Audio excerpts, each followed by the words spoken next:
Welcome to the Heron Heads podcast. My name is Julio, and I'm joined today by some friends and fellow Inter Miami fans, Dave, Chris, and Jose. And on behalf of the guys, we want to thank you for joining us for episode 27 here on the Heron Heads podcast, your first stop for all things Inter Miami. For those of you watching on YouTube, make sure you hit the like and subscribe buttons if you're enjoying the show. We'd like to give a huge shout out to our chief Heron Head, Matias. Thank you so much for your generous support. Additionally, we'd like to thank our other Heron Heads, Art, Brian, Kevin, James, and Karen. Thank you so much for your support on Patreon. And if you're interested in supporting us on Patreon, you will find a link in the description wherever you are listening. If you don't feel so inclined, that's totally okay too. We appreciate you being here. So guys, on Wednesday, we play against the Chicago Fire in the next match in our MLS playoff chase. How's everybody feeling after what was a pretty flat performance against NYCFC? How are we doing today? I was ready to come on this podcast and be extremely negative, and it's true. I mean, for 85 minutes against who I already forgot. That's how bad. NYCFC. I was after 85 minutes against New York. We've just played so poor. We should have lost that game, but then we were able to tie it, and then you kind of come away kind of upset that we didn't win it because we very easily could have stolen that game out there. But yeah, I don't have the same like bravado that we can feed off of that almost 2-goal performance. But then we started looking at this team, and I was talking to you guys before recording, and you make me feel a little bit better about this opponent. But going into this game, I don't feel as confident, I think, as the rest of you. David, make up your mind. You're sitting on both sides of the fence. Do you feel good or you feel bad? I want to hear it right now. Let's go. I feel bad. I told you I feel bad. But I feel a little bit better. I feel bad. All right. Go ahead, Chris. Sure you don't want to go? You seem very animated. I don't want to go. Julio, you know what? I feel pretty good. I think that we needed to get that off our chest of just staying in the game and just gutting it through. And yeah, we didn't play very well throughout the game. Absolutely, David. Absolutely right. But I do think that we manned up and we said, okay, it's time to get our pull our bootstraps and get going around here, and we did that. We almost stole it.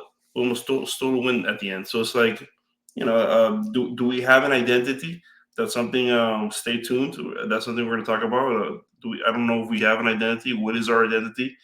And it's that needs to come up with something a little better than what he did the last 2 games. I'll tell you that. Agree with that, Jose.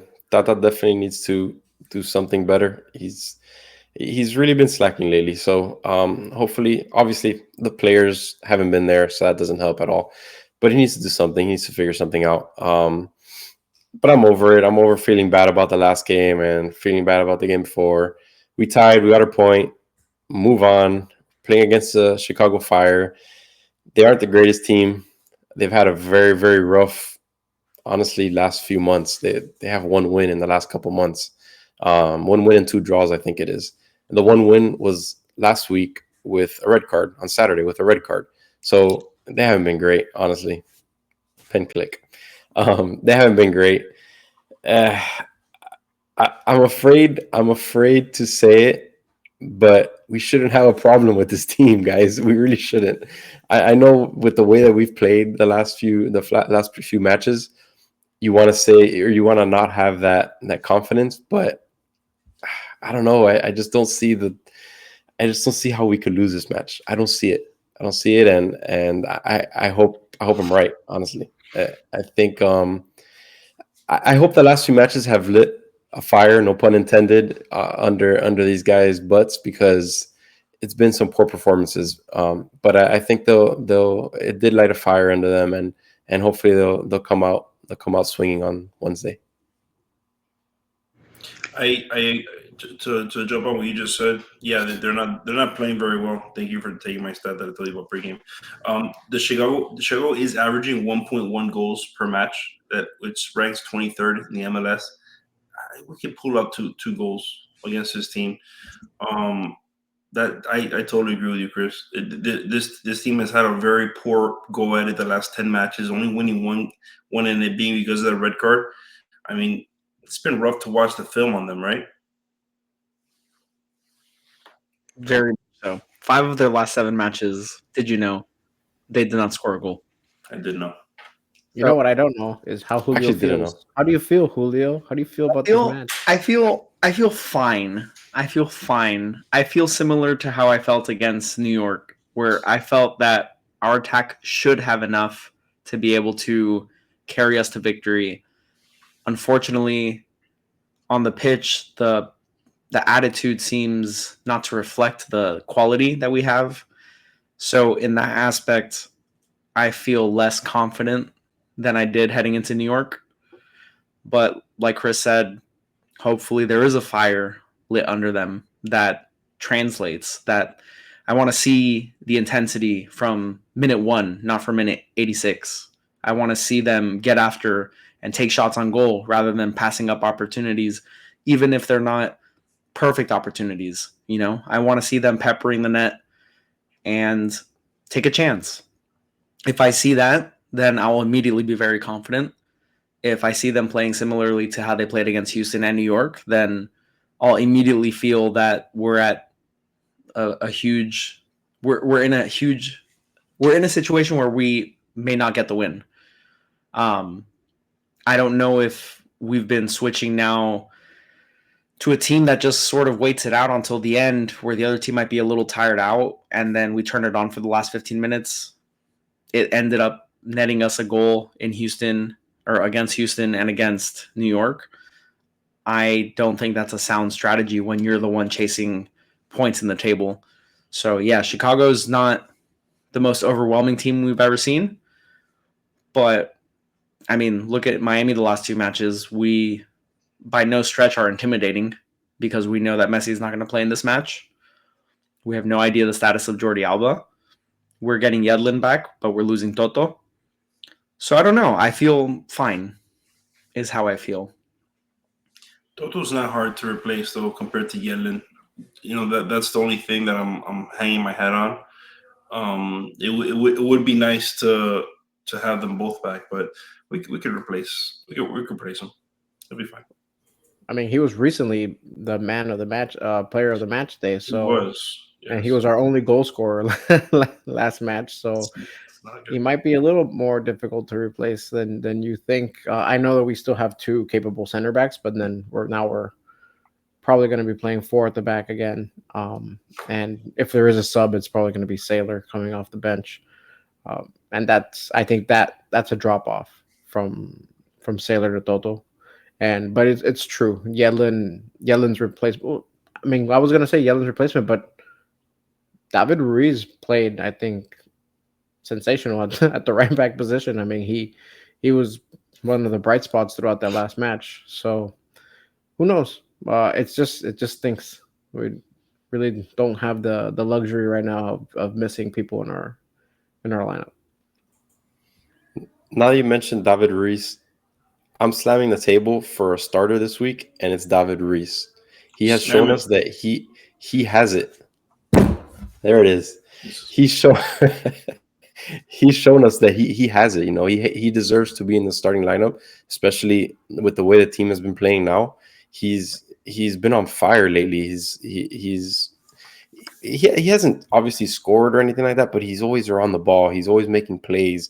He's always hustling, making the right runs. So that's a guy you need starting with the way that these guys have been starting recently, just very flat. You need him out there. If he's the one that has that fire lit under him, put him out there, start him at right wing or whatever it is we want to do. But his side is the right side. So whether it be right wing, right center mid, whatever it is, he needs to be out there. Obviously, Yedlin's back, so he's not going to be in the wing back position, but he needs to be out there.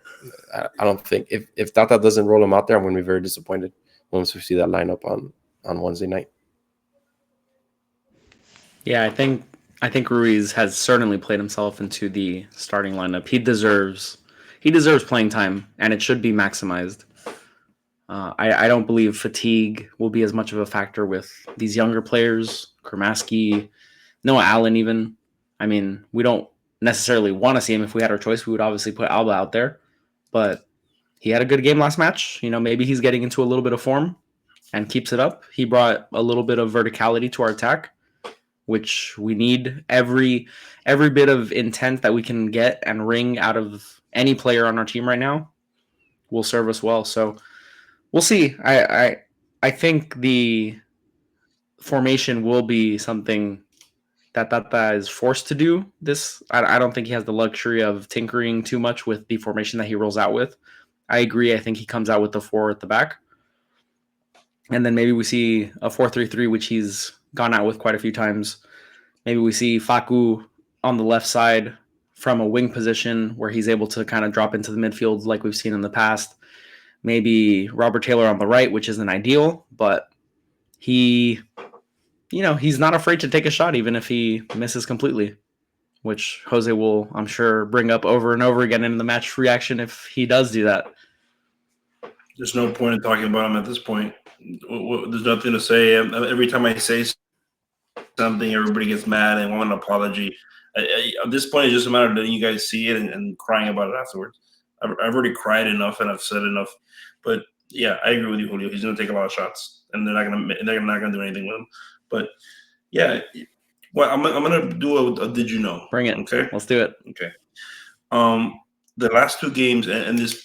So the precursor when I talked about our identity was with that concerns me for a team already towards the end when we're trying to get a playoff push, when we're trying to get into the playoffs, when our captain is not playing, our best Messi's not in, Alba's not in. We don't have any kind of fluid motion of what we're trying to do. We don't really know what we're trying to do. We're just trying to have possession, but we're trying to have possession in the weirdest places. Right now, did you know that our possession has been over 58% the last 2 games? And it's funny, we've talked on this pod about we haven't been very happy about the fluidity of the offense. We don't like the what we're doing at all. And it's funny because for us being a possession team, we're doing the possession. But have you guys noticed it at all? I haven't noticed it. It's not all possession is created equal. When we had Messi, we could have possession in the midfield, and we were kind of pressing more with our possessions. And now our possessions are a little more in retreat. We have more possession in the defensive side of the ball, and it's just we're not playing at the same level, of course, without Messi. And I think that's Tata's style. Is his approach to it is have the ball and kind of wait for the weak spot and then attack it. We're still doing that, just deeper in our own side of the pitch. You think that's still our identity? Our style of play is hold the ball and pass it around and then find the weak spot and go through there. We just don't have the proficiency of doing that in the middle of the field without Messi or Alba. Based on how we play, I don't think our most effective way of playing is possessing the ball the way we've been possessing the ball, which is just passing side to side. I do think to some extent the players that we have on the pitch when Messi's out caters to a more counter-attacking style team. However, as a byproduct of the players we have in midfield playing well, we are holding possession. The problem is when we're playing in possession now without Messi and without Facu playing like the playmaker he was playing as when Messi first went out, it creates an issue where no one's really finding space. No one's getting a shot off. So it feels very bogged down. So I think any team would take having possession. But like David said, if there's no intent behind it, it not like, who cares? Who cares if we have 75% possession? Because nothing's going to come from it. We'd be just as well served the other team having the ball and hoping to get a counter. We have, so long as our players don't stumble over each other, I think we're right now more dangerous in a counterattack scenario than we are in a set offensive against a set defensive scenario. I don't see a scenario where our players will stumble into each other. That would never happen. Heaven forbid. Do you got any more fun did you knows for us, Jose? Or are those, or you want to tease some for later? I got one right now for you. Did you know that they average 17,000 per match? People, right? The fans, 17,000 per match. Do you know how many they sold for this game? It's gonna be a packed Soldier Field, 61,000. There's a lot of angry people that were expecting to see Messi, and they're not gonna see Messi. That's it. Attendance. So obviously, I'm gonna crap on their fan base.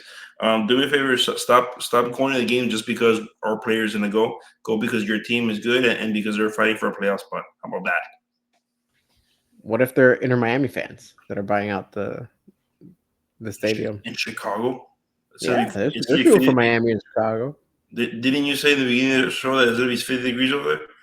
Nah, it's later in the week. I thought they were playing. I thought the cold temperatures were going to come in the midweek, but not till later. So it's going to be a balmy. If it would have been a weekend game, I would agree with you. But I don't. It's a Wednesday. You know, I don't know. Maybe we might have a bunch of Miami fans. Every time we go somewhere, their fans can't hold the stadium. So, do you want us? Do you want us to fill the stadium or not, Jose? Make up your mind. You're sitting on a fence here. I want us to fill the stadium, but it's a Wednesday. I don't know. I can't go over there. Well, get mad at those Miami fans who are upset about not seeing their player. I'm mad because they only average 17,000. I don't know what to tell you. So let's go through for Miami who we think is going to be out on the pitch, and we can talk about formations if you guys want, or you could just talk about the players that you are interested in seeing, maybe getting more playing time, maybe getting less playing time based on their recent matches. I'm back on Campana starting. He needs to get his head out of his ass and take some shots, get going, get the team going. He needs to be the outlet in attack. Facu needs to be out there. He needs to work through whatever's going on. I think Robert Taylor gets a start in this match. And then in midfield, I would like to see Ruiz, Arroyo, Busquets. I think that would be really solid, with Ruiz maybe being the more attack-minded midfielder, and Arroyo and Busquets staying a little bit more back and providing some defensive support, with Ruiz being able to track back and provide them with additional support if needed. And in this scenario, with a four at the back, with Allen, Miller, Kristoff, and Yedlin. What are you guys thinking? Or who are you excited to see? Who are you excited to maybe see on the bench? I'm curious to see if they're ever going to give Stefanelli some run. I know he's been on the bench, and I've been calling for him to get a little more playing time. Just from the last time I saw him play in Kansas City, I thought he showed signs of brilliance. I mean, I like the way he handles the ball, and I think with a little more playing time that could be developed a little bit. I don't know what he's showing in training. Maybe there's something in training that's deficient, but I said give him a chance on the wing. Let's see what he can do on the wing. And in this match, I think Chris mentioned that I would really like to see Ruiz in more of an attacking position from the get go. So I know you want him in the midfield. I'd like to see him start on the right wing. Maybe have Stefanelli on the left and Ruiz on the right, and then have Campana in the middle, and then you can sort it out with who plays in the middle. Kramaski a little bit up front, and then you can have the same formation of Arroyo and Busquets behind him. But yeah, I mean, I know the match is important, so they probably won't start off with Stefanelli, but I would really like to see what he brings, because I mean we're missing something anyways, so. They got to see if they can find something, because we're kind of grasping at straws at this point. You left Facu out of your little front line up there. Is that telling us something? That's on purpose. He needs to just take a breather, because I think he's either pressing and trying to do too much, and it's affecting the play. Maybe having him come off the bench might help out a little bit in that end, but I'm a little bit disappointed in the way he's been playing lately, and yeah, I'm purposely leaving him out of the starting lineup. I doubt that it happens, but if I were Tata, I'd say I'd have him take a seat. He listens to you, David. So, but only when you wear a helmet. So he might not listen to me. Stay tuned. Julio, great question overall. Great question. I'm thinking You guys want to hear what I have to? You guys want to hear mine? Yes. Okay. How's your counted- math skills today? Is it okay or? I counted this time. Okay, so I'm thinking an aggressive attacking 4-3-3. Why do I say attacking and aggressive? It's two adjectives. That's what I want. It's same. It's not going to be anything crazy than the four back that we've been hearing. Kristoff, Yedlin, Miller, and right. I think at that point we have to put in Sergio to man the middle with Ruiz to his left and Crema to his left. His left and Ruiz to his right. Yeah, left, right. Okay. And then I want at wing, at left wing. I want Robert Taylor, and I want Facu at right wing, and then I want Campana on the top. Did you say you want Robert Taylor? Yeah, say Is it again that- for the people in the back, please. I do. Did that come out of your mouth right now? I do. We're gonna because- record it and cut it out, and we're just gonna put it on blast. I want Robert Taylor. I want Robert Taylor. I want Robert Taylor. No, I think the problem is that since we don't have a better option on the left wing side, I do think that he does bring a veteran presence. You know, it is what it is. I guess the only problem is him and Crema do not get along. I don't know what it is. Every time they put each other on the same side, they do the worst passing towards each other, and it never goes anywhere. Whatever. I'm not gonna go down that path. Ultimately, like I do think that he can add something to it because I also felt like we never were getting any shots off in the last game, right? Like I don't know what it is. It was anemic. The offense was completely anemic, and I do think that he does add something in that regard. Whether they're good shots or not, that's for you guys to decide. I know I have decided, but I do think that it's good to it's good to have him in the flow. Him on one side and Facu on the other with these two offensive minded midfielders. I think that can help us out. Ruiz and Gama are very offensive. You know, you have Sergio there to kind of mediate the two young guns. They're like, yo, relax. Okay, come, you go over here, you go over here. You always see Sergio within the game. You see him like pointing, hey, over there. And they just start passing the ball around just wherever Sergio says. He's like like for the for the airplane to say here, to go here, go over there. But yeah, no, that's it. But I think that should get us the result we want. Just listen to me. So I'm thinking, very unpopular opinion, I think. I think Benha has to be benched this match. I think he has to come off as a sub. I think he's trying to do too much lately. He's tired, it seems like, out there. It just seems he doesn't have that engine that we're used to seeing. It seems he's always scrambling everywhere lately. I think he provides more coming off the bench, especially if we're down at some point. I think he could provide that spark later on in the match. So I want him coming off the bench later on. As far as Facu goes, I do want him to start, but I want to see him more like a attacking center mid or something like that. I don't want him to be on the right wing. We saw that once. That didn't work. It looked ugly. I would say I want him on the left wing, but I kind of want Robert Taylor to start as well. So that's why I want him more as like a attacking center mid, something like that. And then obviously I said I. Huh? That's the only place, and where you said, I think Robert Taylor is inept everywhere else. There, I think he's kind of possibly going to give us something. You're interrupting me for Robert Taylor. I agree with you. I'm agreeing with you. I'm prefacing it. I really like him. I don't know what you guys are talking about. But yeah, I don't have an exact formation in mind. Honestly, I don't have an exact formation in mind. I haven't thought about it that much. But those are the guys I want. And obviously, I already expressed my wants in David Ruiz playing somewhere. I want him to start somewhere on the right side. He has to start. He's been too hot lately to bench him right now. And maybe he's a replacement for Benha. Maybe later on Benha comes in for him if he gets too tired or whatever. But David Ruiz needs to start. That's for sure. And obviously the back line, I mean, we know what the back line is going to be. It's going to be a 4 in the back. We don't have the personnel to do anything else with that. Kamal Miller, Kristoff, Yedlin, and Noah Allen is going to be back there. We have no other choice. So that's a gimme. That's a given. I can't wait for Ruiz not to start, and we have 5 in the back with Sailor starting. Exactly what I was It's thinking. gonna be like I'm so upset. Perfect. 4D chess. I mean, that's what he's done every match. He goes against everything that we're even thinking about. So who knows? Maybe he does do that. Maybe. Yeah, I think Kremaski would bring a really positive spark off the bench. because he runs so hard, because he almost just goes with no brakes, it could cause a lot of problems. It's funny hearing Jose repeatedly talk about Robert Taylor the way he does. I feel like that's how I feel about Joseph Martinez. But at the same time, you understand that they cause problems for the defense, even if the end result isn't always there.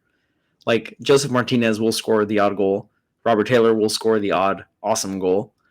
And at the end of the day, they're contributors on this team, but they're just not our favorites, respectively.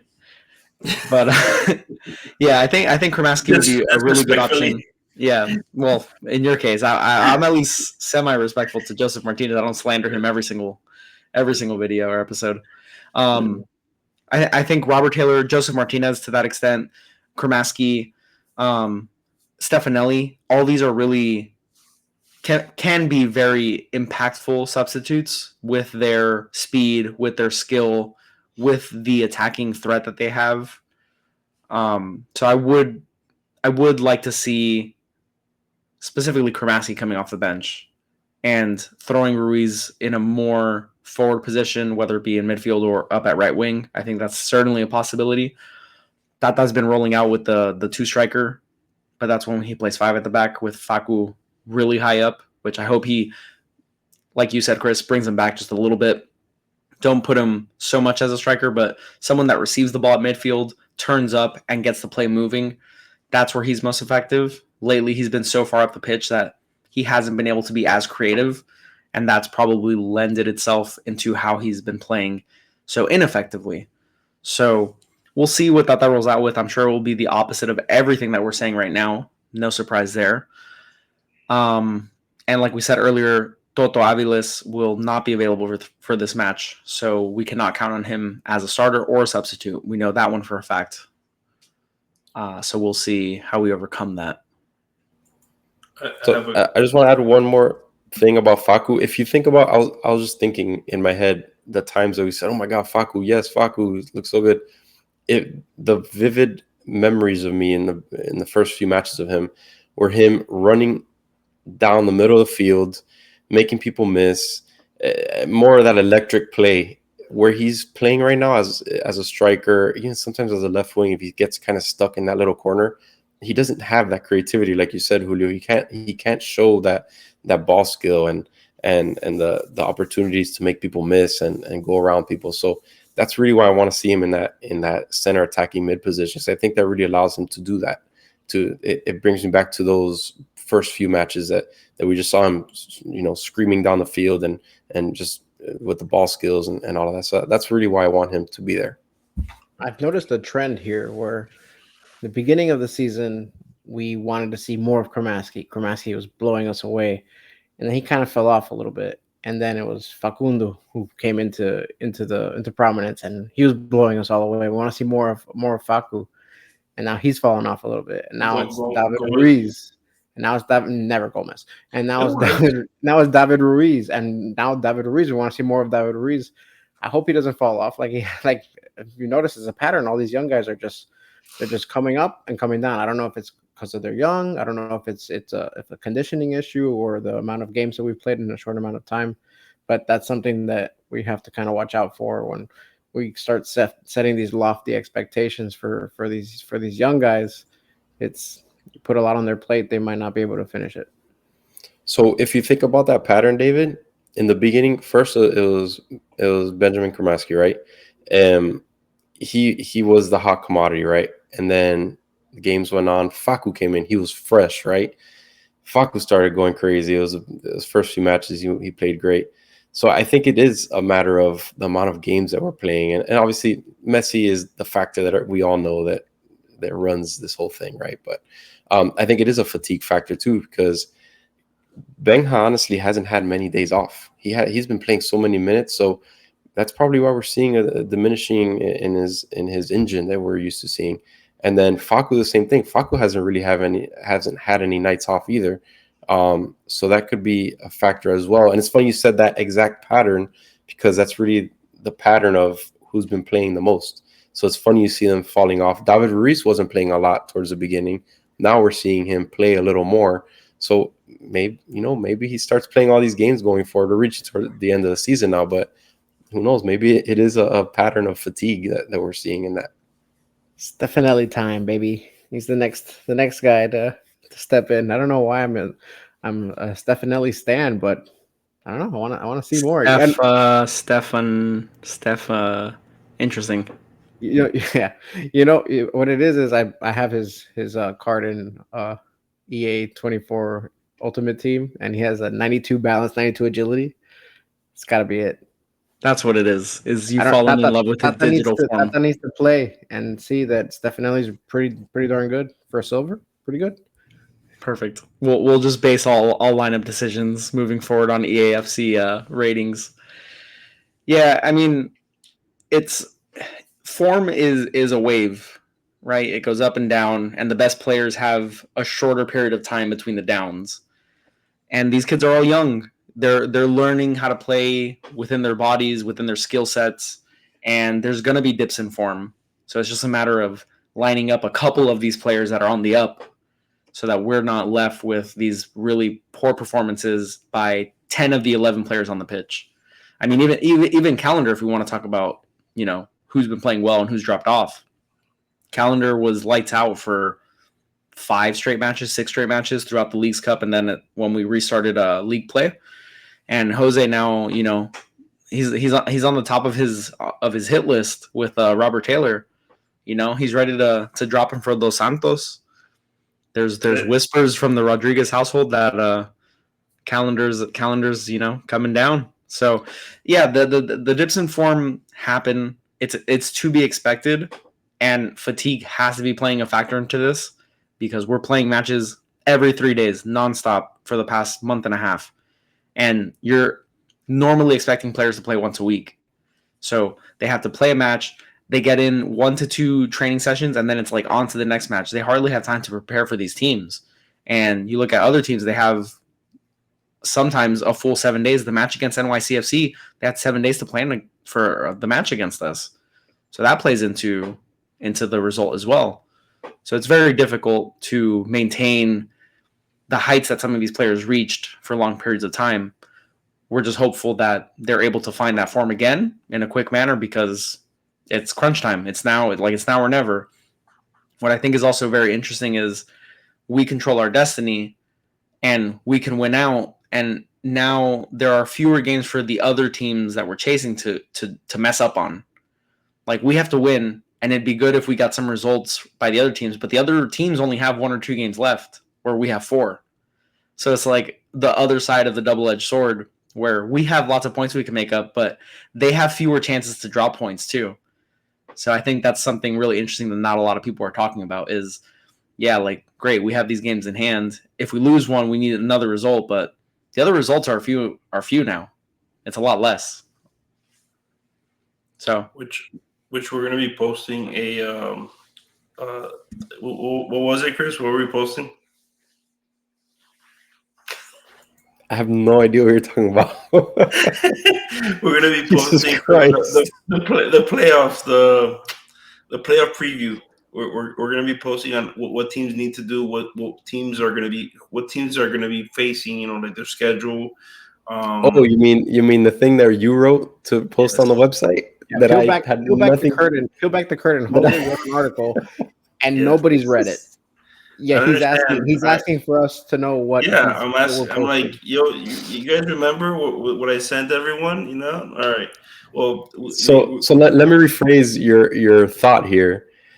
Everybody, Jose is going to be posting an article that he wrote in regards to the playoff picture moving forward. Chris has nothing to do with it. I like throwing Chris on the bus. But what I was. So that's you should guys check it out. It's a fun article that I wrote.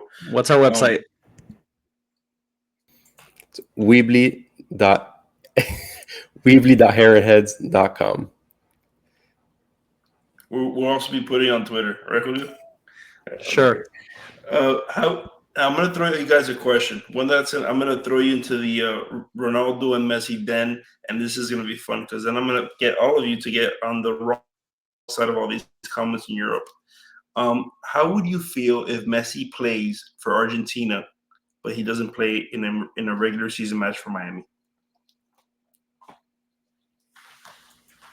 I'll throw it to Julio. I would feel disappointed, but not like I wouldn't be appalled by it. It would really depend on the narrative between the Chicago game and the Cincinnati match. If the narrative's like, oh, he might play, like he's expected to play, then he sits.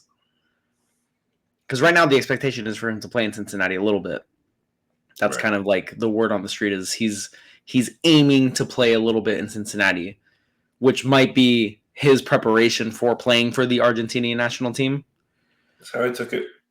It is what it is. Listen, Argentina's in World Cup qualifiers. Miami after this match may mathematically be eliminated from playoff contention. So if he plays, like if that happens, right? If we lose Wednesday night and he ends up not playing against Cincinnati and he ends up playing for Argentina, I'm going to feel nothing about it. I'm going to be very ambivalent.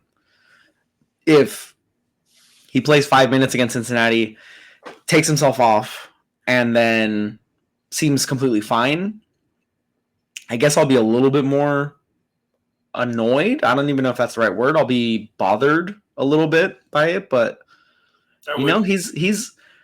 he's old, man. Like he's old. He's old. The math is against us. We need to protect him for next year, realistically. Like we don't know what the issue is, if there is a hamstring tear or if he's got something that he's working through.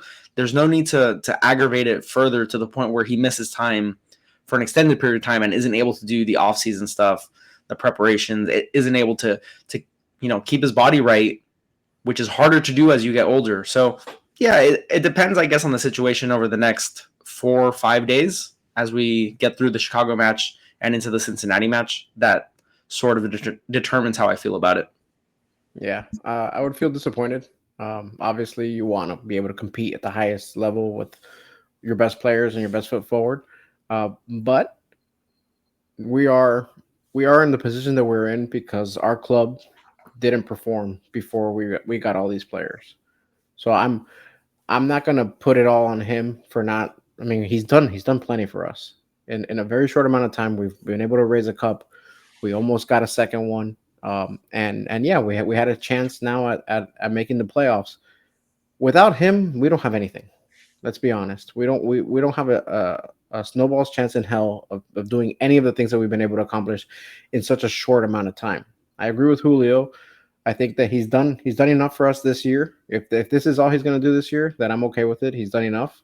And next year, let's get him right. And yeah, if he can get good enough to play for Argentina and a quest for a World Cup has always been one of his top priorities. I'm not going to knock him for that. And I think that he probably had an understanding with ownership and with Tata that when it came to national team goals, that's something that he has prioritized. And I have to feel like everybody's in the same boat and on the same page on that one. So yeah, thankfully we were able to win one trophy this year, and it's going to be the first of many. And let's get this club great and going forward, and definitely I don't want to exacerbate any issues that he might have.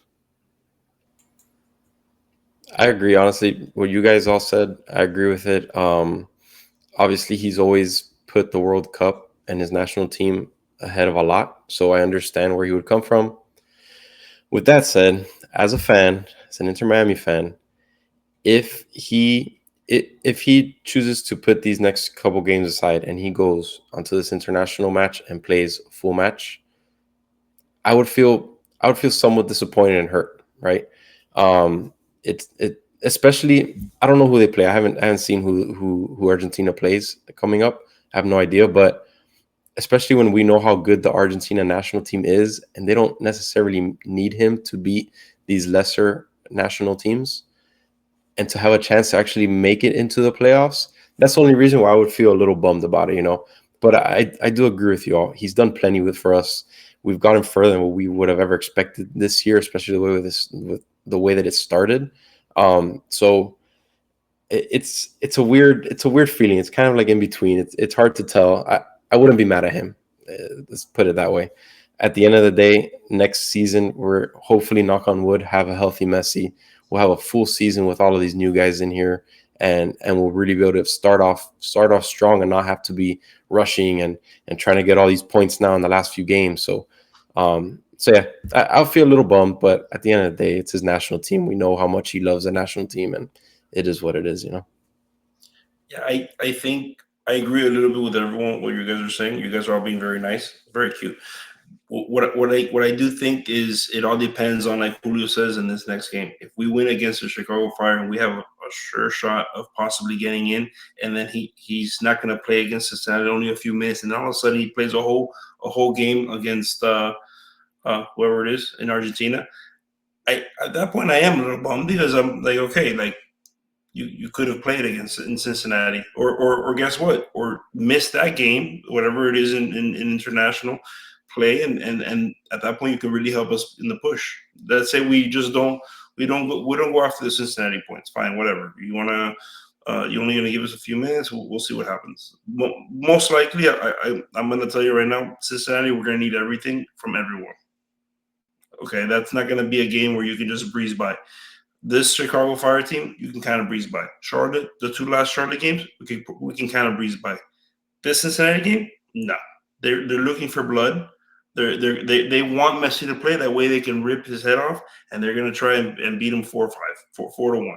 That's what's gonna try to happen. So if he's not feeling 100%, I agree with that's where I agree with all of you. Where if he's not 100%, absolutely not. I don't want him to play, but I also don't want him to play in Argentina. That's the thing. And at that point, you can park the bus and not have him play at all for the rest of the season. That, because I agree, he's done enough for us. We are very happy and pleased. Thank you for everything you've done. However, just I'd rather not see a re-aggravated injury while he's playing international play, because that drives me nuts. Like it happened with him and it happened with Gomez, and all that happened was, guess what? Now as a team, that's why prior to this, it brought up the question in my head, because I was like, yeah, we're dealing with Gromasky, the rise and fall of Gromasky. We're dealing with the rise and fall of all these other players that we spoke about, because these other guys got hurt. These other guys getting hurt is more. They were putting more pressure on them to constantly play more minutes that they have to play that the other guys can't play. Yeah, of course. So go play internationally. Just don't get hurt. I don't know. Figure it out. Jose wants to put Messi in penitencia. You're not going to play for us. You're not going to play with anybody. You go to your room and you don't come out until you're ready to play with us. Okay, Messi? David, don't do that to me. There's people that get really upset with this stuff. Don't do that to me. They're going to come to my house. No, it's not. But how crummy would it be? How crummy would it be if he does not play with us the next couple games? Then he goes to Argentina and re-aggravates his injury. Or he goes to Argentina and gets a first half hat trick. Like, oh, now you as a fan, you won't be upset. Yeah. I mean, whatever, say whatever you want. In a probably, I mean, come on. In a most likely meaningless game that they could win regardless, with or without him, because they have that talent on that team. Now, I'm going to give you a counterpoint to that, Chris. Him not having to rely, like Argentina not having to rely so much on Messi, that also plays into, like, hey, maybe they don't really need him, but also he can play a little bit funner, a little bit happier, where he doesn't have to go get the ball, right? He has a bunch of other guys that do that for him. You know what I mean? So whereas in Inter Miami, he needs to be the guy that says, okay, hey, give me the ball. I'm going to put this guy in a spin cycle. It's very different, you know? You don't remember the fun he was having when he first got here? We all kept saying he had never had more fun in his life. He was, and he is having the most fun in his life while he plays here, because it's lesser opponents, right? But it also helps having way better talent in the Argentina national team, you know. But yeah, I mean, I expect him to have less of a workload in Argentina, which is funny. That's where he got hurt. But whatever. So before we jump into match predictions for the Chicago game, do you have any more did you knows or fact nuggets for us? No. That Messi question to put everyone pissed off. I love it. Was my last one.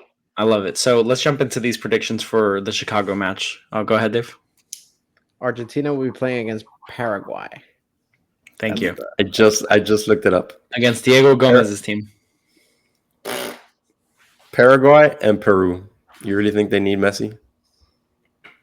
That's very rude to our Paraguayan and Peruvian audience. But anyways, It is what it is. let's get into the predictions for the Chicago match. I'm going to continue to be confident in our attack and support the idea that we have a competent attack. So I will say that we win 2-0. Chicago has a hard time scoring goals. Our defense is very leaky. There's no shying away from that. But they're gonna bring it. They're gonna bring it this match. The offense is gonna bring it this match. We're gonna get shots on goal. We're gonna have a lot of possession. We're gonna actually make it worth it, and we're gonna go to Chicago, get 2 goals. We're gonna keep a clean sheet, and we're gonna get out of Dodge and live to see another day. Yeah, I'm gonna have to say no helmet today. No Dave Stradamus today. Helmet's in the shop again. It's a disaster. Stripes are falling off. It's really weird. I am not as confident. I'm not as confident as you guys in this match. However, I do feel that we have, for one, superior talent. I understand that Chicago has a couple Swiss Army knives and led by Shaqiri, but I think that we do have enough to pull it off if everybody actually shows up and they don't look lost. But I think that if we win, it'll be a tight one. It'll be 1-0 in our favor. So did you know they meaning Chicago Fire, have a negative 12 goal differential? That's the 5th worst in the league. With that said, with that little nugget, Miami goes in there. They have that fire sparked under their butts, and they win 3-0. They smoke them 3-0. David Ruiz gets 2 goals. Well, Chris, did you know that we didn't start the fire, but I expect Campana to put it out? Miami wins 2-1. How about that? Love it. Love a Campana score prediction. So, with that said, on Wednesday, we will either have champagne bottles and pots and pans, or we will have a box of tissues and a receptacle for our tears. It's gonna be fun as always. We don't know what we're gonna get. We don't know what the lineup's really gonna be with Tata. So we'll see. We'll see. I hope that I'm proved right. I hope that we're all proved right and come out with a victory, so that we can keep this ride going, because it's been really fun. It's been fun chasing the playoffs, and it's amazing that we're in this position. And it is thanks to Messi, even though he has missed the last few matches, So let's hopefully keep it running. That way we can see his return in the playoffs after he returns from his national team duty. And for now, that's it from the Hair and Heads podcast, your first stop for all things Inter Miami. Thanks for stopping by, and we'll catch you on the next one.